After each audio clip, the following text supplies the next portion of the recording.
Welcome to our channel. Today we how to fix DeepBrain AI login problems, subscription errors step by step clearly. First, open your web browser and navigate to the DeepBrain AI login page. Enter your registered email address and password in the respective fields. Click the login button and observe if any error messages appear.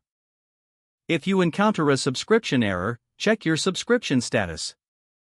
Log into your account and go to the billing section to verify your subscription details. Ensure that your payment method is up to date and there are no payment issues. If you have an expired subscription, consider renewing it to regain access. Next, clear your browser's cache and cookies.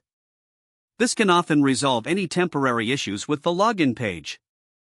Once you have cleared your cache, refresh the login page and attempt to log in again. If the problem persists, try using a different web browser or device. Sometimes, specific browsers may have compatibility issues with the website. You may also want to disable any browser extensions that could interfere with the. If you continue to experience troubles, check DeepBrain AI's official social media pages for any service disruptions. You can also reach out to their customer support team for assistance.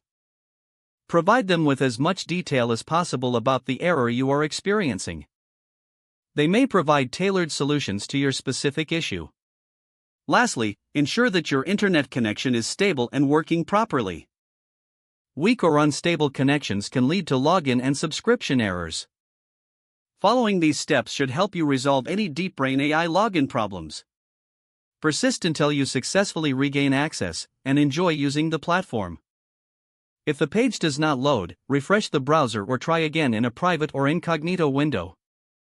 Make sure you are using the correct email address, then retype it carefully to avoid small typos. If your password is not accepted, use the reset option and create a new strong password you can remember. Check your spam folder for verification or security emails, then complete any requested confirmation steps. Enable two-factor authentication if available to improve account security and reduce unauthorized access risk. After signing in, review your profile details so your contact information and settings are accurate and current. If you see an error message, note it down and try again after restarting your device and internet connection. Don't forget to like this video and subscribe to our channel for more step-by-step tech guides.